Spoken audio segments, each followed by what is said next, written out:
हम इंसानों के जीवन में रोज कोई न कोई ऐसी समस्या आती है जिसकी वजह से हम बहुत ज्यादा परेशान होते हैं और दिन रात उसी समस्या के बारे में सोचने लगते हैं। आपने भी महसूस किया होगा कि जब भी हम किसी एक समस्या से पीछे हटते हैं तो फिर कोई नई समस्या आकर खड़ी हो जाती है और इसका सीधा असर हमारे मानसिक स्थिति पर होता है।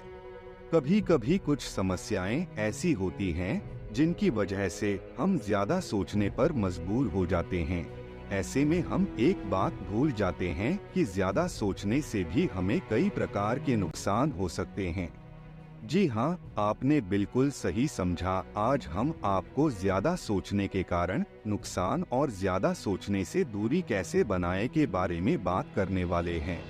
ज्यादा सोचने के कारण हमारे जीवन में कई समस्याओं से हम कभी कभी किसी बात को लेकर ज्यादा सोचने के लिए तत्पर रहते हैं। ऐसे में आज हम उन मुख्य कारणों के बारे में जानकारी हासिल करेंगे जिनकी वजह से हमारे जीवन में परेशानी हुई है। नंबर 1, पारिवारिक समस्या। हमारे जीवन में कोई न कोई ऐसी समस्या उत्पन्न होती है जिसकी वजह से हम ज्यादा सोचने लगते हैं। मुख्य रूप से पारिवारिक समस्या का कारण नौकरी, शादी, गृहस्थ जीवन, करियर होती है। नंबर 2, काम का दबाव। लगातार हमारे काम में होने वाली गड़बड़ की वजह से हम खुद के ऊपर दबाव महसूस करने लगते हैं और इस वजह से हम लगातार इस बारे में सोचते चले जाते हैं।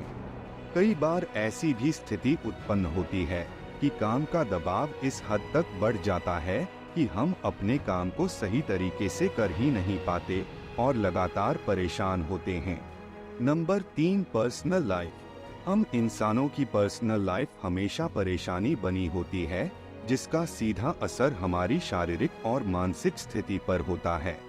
उनमें से पर्सनल लाइफ कारण हैं जो हमें ज्यादा सोचने पर मजबूर करती है, क्योंकि किसी की पर्सनल लाइफ नहीं होती है। नंबर 4, बीमारी की परेशानी। आज के समय में ऐसा कोई भी इंसान नहीं है जो पूर्ण रूप से स्वस्थ हो। ऐसे में हमें रोज नई नई बीमारियों के बारे में जानकारी मिलती है, जहां हम में से कई लोग इन बीमारियों से ग्रसित होते हैं। यही वे बीमारियां होती हैं जो मुख्य रूप से ज्यादा सोचने के लिए जिम्मेदार होती हैं और बाद में भी यही बीमारियां हमें अवसाद से ग्रसित करती हैं। नंबर 5, बच्चों की परेशानी। सामान्य रूप से देखा जाता है कि माता पिता के ज्यादा सोचने का कारण उनके बच्चे होते हैं। बच्चे जो किशोरावस्था से युवावस्था की ओर जा रहे होते हैं, उनके स्वभाव में बदलाव आसानी से महसूस किया जा सकता है और साथ ही साथ उनमें होने वाले हार्मोनल परिवर्तन की वजह से उनका व्यवहार बिल्कुल बदल जाता है। क्या होते हैं ज्यादा सोचने के नुकसान? नंबर 1, लगातार डिप्रेशन के शिकार होना। अगर आप लगातार किसी भी बात को लेकर परेशान और उनके बारे में सोचते रहते हैं, ऐसी स्थिति में आप डिप्रेशन के शिकार हो सकते हैं। कई बार ऐसा होता है कि ज्यादा सोचने की वजह से हमारा दिमाग काम करना बंद कर देता है और इस वजह से हम अवसाद से घिर जाते हैं। एक ऐसी स्थिति उत्पन्न होती है जब लगातार सोचते रहने की वजह से हमारे अंदर नकारात्मक ऊर्जा प्रवेश कर जाती है और हम ना चाहते हुए भी आसानी के साथ डिप्रेशन के शिकार हो जाते हैं। नंबर 2, मानसिक विकास सही नहीं होना। एक बात हम सभी को याद रखनी चाहिए कि हम अपने मानसिक विकास को तभी सही तरीके से रख सकते हैं जब हम खुद स्वस्थ रहें। कई बार ऐसी स्थिति आती है कि हम ज्यादा सोचने की वजह से अपने मानसिक विकास को कहीं ना कहीं बाधित करते हैं, जिस वजह से हम परेशान होते हैं। नंबर 3, अपने काम में गलतियां होना। हम में से बहुत सारे लोग ऐसे होते हैं जो नियमित रूप से अपने काम को करते हुए भी ज्यादा सोचने की आदत से परेशान रहते हैं। ऐसे लोगों के दिमाग में दिन में होने वाली गतिविधियों के माध्यम से वे अक्सर ज्यादा सोचने लगते हैं। ऐसी स्थिति में उनके काम में हमेशा गलतियां निकाली जाती हैं, जिसका सीधा असर उनके भविष्य पर पड़ता है। नंबर 3, अपने काम में मन न लगना। जब भी आप किसी भी बात को सोचने लगते हैं, ऐसी स्थिति में आपका मन किसी दूसरे काम में नहीं लगता। कई बार तो ऐसे भी स्थिति उत्पन्न होती है कि जरूरी काम होने पर भी आप उस काम को टालते जाते हैं और वह काम काफी पीछे हो जाता है। बार बार आपके दिमाग में वही बात घूमने लगती है, जिस वजह से आप परेशान हैं और अच्छा महसूस नहीं कर रहे हैं। नंबर 3, लगातार बीमारियों से घिरे रहना। अगर आप ज्यादा सोचना नहीं छोड़ पाते हैं, ऐसी स्थिति में यह संभव है कि आप लगातार कई प्रकार की बीमारियों से घिरे रहे, जिसमें मुख्य रूप से high blood sugar, thyroid, heart attack, brain haemorrhage जैसी बीमारियां हो सकती हैं, जिससे आपके भविष्य को बहुत बड़ा नुकसान हो सकता है। कैसे बनाएं ज्यादा सोचने से दूरी?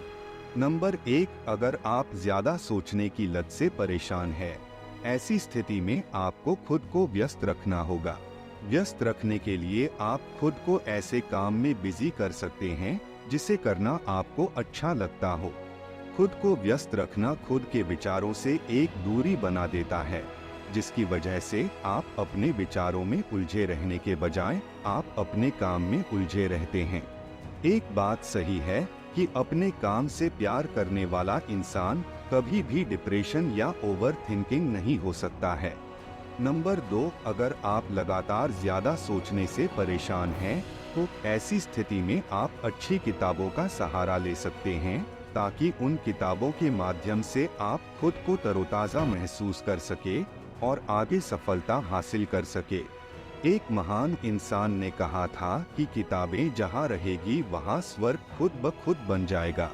किताबों से दोस्ती सबसे पहले तो सोचने का एक अलग तरीका और नजरिया देती है और हमारे विचारों को आकार देती है, जिससे हम खुद को समझ पाते हैं। नंबर 3, अगर आप ज्यादा सोचने की समस्या से ग्रसित हैं, ऐसी स्थिति में आपको हो सके तो 2-4 दिनों के लिए ऐसी जगह पर जाना चाहिए जहां आप जाकर एक नया अनुभव प्राप्त कर सकें।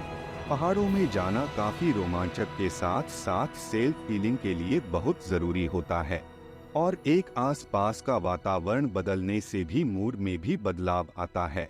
इसलिए पहाड़ों में समय बिताना, नदियों से बातें करना, उनसे जुड़े रहना जीवन की सार्थकता सिद्ध करते हैं और एक नए प्रकार की अनुभूति भी मिलती है।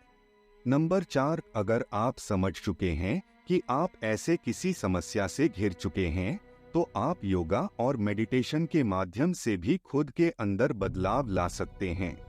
जीवन के किसी भी मोड़ पर जब भी आपको ज्यादा सोचने की समस्या आए या न आए, आप योग को हमेशा अपने जीवन का एक हिस्सा बनाए रखें। इन विचारों से हमने जाना कि ऐसी कोई भी समस्या जो हमारे अवसाद का कारण बनती है, उसे हम खुद ही दूर कर पाने में सक्षम होते हैं। कभी कभी हम इन बातों को समझ नहीं पाते, लेकिन अगर समय रहते इन बातों को समझ लिया जाए तो निश्चित रूप से ही हम ऐसे समस्याओं को खुद ही दूर कर सकते हैं और सही आकलन करते हुए भविष्य को भी सुरक्षित रखा जा सकता है। अगर आपको हमारे विचार अच्छे लगे तो वीडियो को लाइक और हमारे चैनल को सब्सक्राइब करें। धन्यवाद। राधे राधे।